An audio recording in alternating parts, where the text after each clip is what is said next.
안녕하세요. 세로입니다. 9월 11일 주말 토요일입니다.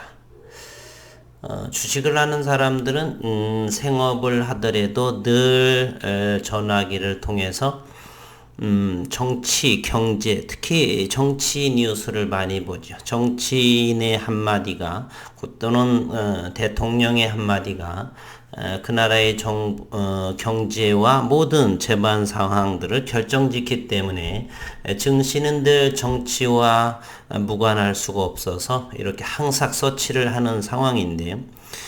그러다 보면 내가 정말 투자를 하는 것인지 생업이 주식을 하는 것인지 무엇인지 모를 때가 종종 있습니다. 이러한 일들을 20여 년 동안 이상을 자주 해왔으니 오늘 또 생업을 마치고 이렇게 들여다보니 지금은 또한 코로나 시기에서 더군다나 HLB의 나노코박스 베트남의 소식이 대단히 궁금한 것은 자명한 일이죠. 저도 오늘 생업을 마치고 또 다른 종목 하나를 한번 들여다보고 지금은 이제 HLB 이 영상을 마치고 집에서 막걸리와 함께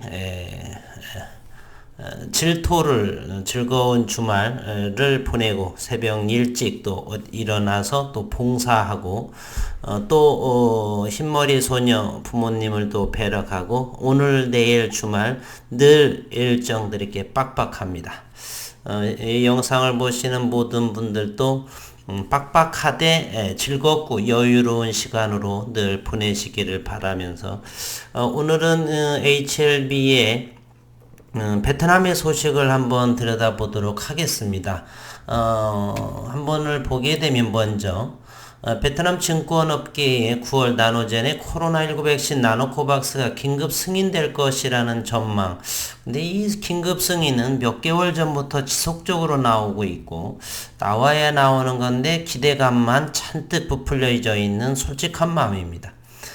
9월 9일 현재 시간으로 베트남의 메이뱅크 KE 증권은 이날 발간한 보고서를 통해서 나노코박스는 임상 3상을 진행 중이며 9월 긴급 사용 승인을 받으면서 각 경제가 재가동될 것이다 라고 밝혔습니다. 현재의 베트남 상황을 보게 되면 상황이 긴박하게 돌아가는 것이고 또는 총리라든지 또는 보건부 차관 뭐 이런 쪽에 정부 당국을 이게 흐름을 보게 되면 상당히 재촉하는 모습인데 또한 나노젠의 나노코박스의 요청이나 뭐 이런 부분에 대해서 조금 딜레이 되는 그러한 느낌, 생각을 좀 들었습니다. 현재 베트남은 호치민이 코로나19 확진자 폭증으로 전면 락다운 상태에 돌입하고 있고 오는 내일 모레겠죠. 4일 후에 15일까지는 경제 봉쇄 연장 조치가 내려진 상황이다. 그리고 현재 베트남의 보건부 차관이 15일까지는 뭐 요청을 하는 요구 사항을 좀 언급을 한 기사를 봤습니다. 메이뱅크 K증권은 베트남 통계청은 호치민의 3분기 GDP가 감소할 것이다 추정하고 호치민의 제조업체의 경우 생산 능력의 절반만 가동되고 있는 것으로 현재 확인되고 있다. 시민들이 4분기에 코로나19 백신 접종을 받으면서 경제활동이 재개될 것이고 베트남에서 매달 2천만에서 5천만 개의 백신을 확보할 수 있을 것으로 추정된다라고 증권은 말하고 있습니다. 현재 베트남에서는 나노코박스, 코비박, ARCT, 154 세 가지의 백신의 임상이 진행되고 있고 9월 6일 하노이 정부청사의 투안 베트남 보건부 차관은 기자회견을 통해서 베트남에서는 이들 3개의 백신 사용을 테스트하고 있고 내년 초에는 베트남에서 백신을 자급할 수 있을 것으로 예상한다라고 했는데 자급이 되어야 되는 것이라 저는 생각을 합니다. 잠시 후에 또 베트남 소식을 한번 보겠고요. 그리고 9월 10일자 HLB 생명과학의 국내 식약처 임상이상일 승인을 받았죠.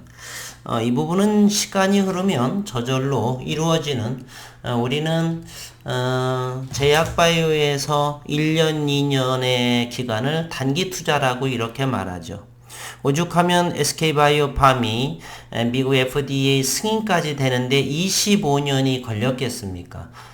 이곳 HLB 또한 신약을 개발하는 곳이죠. 따라서 단기에 1, 2년, 3, 4년, 2년을 투자했다 이런 분들이 계시는데 단기 투자의 기간이라 저는 생각을 합니다. 제약바이오에서의 임상, 파이프라인 후보 물질부터 시작을 해서 전임상, 1상, 2상을 통과하게 되면은 10년 이런 정도가 훌쩍 넘어가게 돼요. 그래서 1년 했다, 2년 했다, 주가가 조정을 보일 때 되면 많은 원성들이 일어나죠. 그러려면은 기술적으로 접근해서 바닥권에 사서 단기적으로 보시는 것이 훨씬 낫습니다. 장기적으로 보시는 분들이라고 한다면 1, 2년이 아니라 최소한 이제는 많은 3상 완료가 됐고 이런 상황이기 때문에 좋게 한 3년, 4년, 5년 정도 언급했죠. 진회장 같은 경우도 3에서 5년 정도를 하게 되면 큰 성과가 나지 않나 이런 생각을 해보면서 HLB 생명과학의 진행성, 전이성 위암과 외식도 접합부암 환자를 대상으로 한 병용치료 임상 이상 시험 계획을 승인받았다. HLB 생명과학은 카멜리주맙과 카페스타빈, 화학항암제, 그리고 면역항암제, 옥살리플라틴, 화학항암제 병용 투여 후 리보세라닙, 감넬리주맙 투여에 관한 임상 이상 시험 계획을 식약처로부터 승인받았다라고 12일 공시를 통해 밝혔습니다. 이번 임상은 국내 14개 기관을 통해서 치료 이력이 없는 진행성 또는 전이성 위암 및 위식도 접합부암 환자 50명을 대상으로 진행된다라고 합니다. 앞서 3월 HLB 생명과학과 크리스탈 지노믹스는 리보세라닙과 카멜리주맙 병용 공동 임상에 관한 업무 협약을 맺었습니다. HLB 생명과학은 표적항암제 신약 후보물질 리보세라닙의 한국과 유럽, 일본의 권리를 보유하고 있고 크리스탈 지노믹스는 카멜리주맙의 한국 판권을 현재 보유하고 있습니다. HLB 생명과학은 진행성 위암 환자의 치료 현황을 개선하기 위한 보다 더 우수한 병용요법의 개발이 필요하다. 이번 임상시험을 통해서 병용 치료를 위한 명확한 근거를 제시할 수 있을 것으로 예상한다 라고 10일 날 이렇게 밝혔습니다. 이제 굿모닝 베트남에서 베트남 소식을 보게 되면 주간 탑10 중에서 첫 번째 한번 볼까요? 이것은 9월 9일 이틀 전에 오후 2시에 이렇게 올라온 기사인데 베트남의 총리가 코비드19 백신에 대한 테스트 및 사용 허가 속도를 내라 이렇게 주문을 한 것으로 보입니다. 이거 조금 더 확대해 볼까요? 네. 총리는 베트남산 코비드19 백신을 신속하게 확보해 선제적으로 공급하기 위해 백신 연구와 임상시험에 백신을 사용하는 방안을 제안해 달라라고 이렇게 총리가 직접 요청했습니다. 9월 8일 정부는 판민진 총리가 2021년 9월 1일 오후 의학자들과의 회의에서 결론을 내린 2345 TBVPCP를 발표했다. 이 고시는 코비드19 전염병의 복잡하고 예측 불가능하며 전례 없는 발전의 맥락에서 질병의 실제 요구사항과 과학적 의근거에 기초한 전염병 예방 및 통제 솔루션의 개발 및 구현이 중요하다고 명시했고 총리는 여러 차례 의학자들을 직접 만나고 교환하고 이래왔다라는 기사가 탑10으로 잡히고요. 두 번째를 보게 되면 베트남 백신 보건부에 국내 백신 연구 및 생산 가속화를 또한 요청했습니다. 오늘 아침 10시에 올라온 기사입니다. 점반투안 보건부 차관은 10일 오늘 어제이죠 어제 국내 백신 생산 진척 상황을 점검하는 자리에서 관련 부서를 대상으로 밤낮으로 연구 진척 속도를 높이는 코비드19 백신 국내 생산을 과속화해 줄 것을 당부했다. 베트남은 현재 3개의 백신이 임상 시험 중에 있다. 나노코박스, 코비박, ARCT154를 포함한 3개 백신 후보군을 보유하고 있고, 보건부 관계자는 지금까지 나노코박스 생산이 일상 임상시험의 결과로 인정받았다라고 밝혔습니다. 연구팀은 2단계와 3단계 백신을 2회를 투여했고, 보건부는 연구를 주도하고는 조직의 서류 접수 시 이 백신의 면역 원성을 평가하기 위한 모든 시험 결과와 3회 이상 임상시험의 중간보고서, 3비 이상 임상시험의 중간보고서 평가를 꼭 조직할 것이다 라고 과학기술훈련부의 대표는 말했습니다.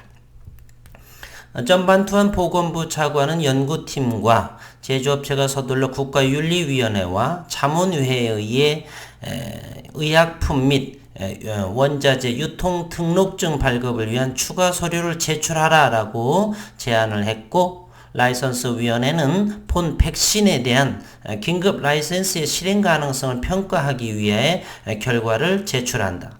이 추가 신청서의 제출일은 오는 9월 15일 이전에 이루어져야 한다라고 차관은 요청했습니다. 이렇게 차관이 요청할 정도라면 빨리 승인을 내주겠다라고 하는 의도로 해석이 되죠. 라이선스 위원회 역시 마찬가지고, 그런데도 조금 나노젠의 입장에서는 조금 늦어지는 느낌? 정부에서는 대단히 서두르고 있는, 내주겠다라고 하고 있는데도 아직은 조심스러운지 자료 보완을 하기 위함인지, 어쨌든 오늘 토요일 11일, 월요일이 되면 13일이 될 것이고, 다음 주 수요일 이전에는 어느 정도가 이루어져야 된다라고 언급을 했고, 또한 이곳에서 보게 되면은 현재 15일까지 경제 봉쇄 연장 조치가 내려진 상태이기 때문에 이 안에는 정부 차원에서도 대단히 요청을 긴박하게 하는 그런 상황이 아닌가 하는 그런 느낌을 많이 받았습니다. 자료 추가 신청서의 제출은 9월 15일 이전에 이루어져야 한다. 백신의학연구소가 연구 개발한 코비박 백신을 얘기하는 거고요. 미국에서 기술 이전된 백신 ARCT154에 대한 것이 오늘 두 번째에 이렇게 주간 탑10의 두 번째로 이게 올라왔습니다. 세 번째를 한번 보게 되면 호치민시 9월 15일까지는 엄격한 코비드19 봉쇄 조치를 연장한다라고 하는 기사. 호치민시는 위험도가 낮은 지역 주민들의 시장 방문이 주 1회 허용되는 등 9월 15일까지 엄격한 사회적 거리두기 규정을 연장하기로 했다. 인민위원회 위원장은 6일 생방송 토크쇼에서 기사는 9월 7일자로 올라왔습니다. 지금부터 9월 15일까지 위험도가 낮은 지역인 그린존이 일부는 테이크아웃 서비스를 재개하는 시범을 보일 것이다. 이 기사가 주간 탑10 세 번째로 현재 베트남에 올라와 있는 내용입니다.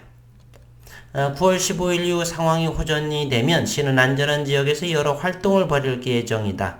여기에는 전자상거래, 물류, 의료기기 제조, 식품 및 식품 생산, 주요소, 건설 현장, 건축자재 등등 이렇게 대유행 상황에 따라 다르기 때문에 언제 봉쇄가 끝날지에 대한 구체적인 답변할 수 없었다라고 마이라는 분은 이렇게 언급을 했네요.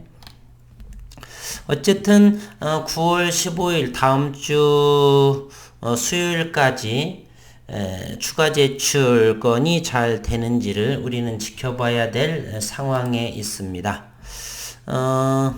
지난밤에 뉴욕 증시를 한번 보겠습니다. 여기가 보게 되면 다우존스는 271.66포인트 0.78% 조정을 받았고 0.87% 나스닥은 15,115포인트를 이렇게 마무리 지었습니다. 그리고 환율을 보게 되면은 1169원으로 0.1원이 안정세를 보이고 있습니다. 그리고 고객예탁금은 61조 원에 해당하고 신용잔고가 많이 올라왔습니다. 25조 1410억 원을 25조 1410억 원을 보여주고 있습니다. 저는 우리 식구님들에게 당부 한번 드려보도록 하겠습니다. HLB와 HLB 생명과학 대단히 주봉의 모습을 보게 되면 대단한 모습을 보이고 있습니다. HLB 생명과학은 주봉상으로서 신고가를 찍고 있고요. 이러다 보니 많은 식구님들께서 기대감이 한껏 부풀어 오른 모습도 보여지고 있고, 그러다 보니까 목표가가 얼마이냐 이런 부분들이 많이 이곳저곳에 또한 제게도 문의하는 것 같은데, 현재 SK바이오사이언스를 상장된 지 얼마 되지 않았지만 SK바이오사이언스는 현재 시가총액이 23조 원에 해당이 됩니다. 30조 원에 향하고 있죠. 그러나 이 기업은 상당한 매출을 보여주고 있고요. 셀트리온도 한번 보도록 해보겠습니다. 셀트리온의 시가총액은 현재 37조 원에 해당이 됩니다. 제네릭 바이오시밀러의 기업이고, 그리고 삼성바이오로직스도 보게 되면은 삼성바이오로직스가 현재 어마무시하지요. 61조 원의 시가총액을 보이고 있습니다. 이 바이오시밀러 기업은 상당히 매출을 현재 보이고 있으면서 그렇기 때문에 기대감으로 시가총액이 36조니 이렇게 60조를 돌파하고 있습니다.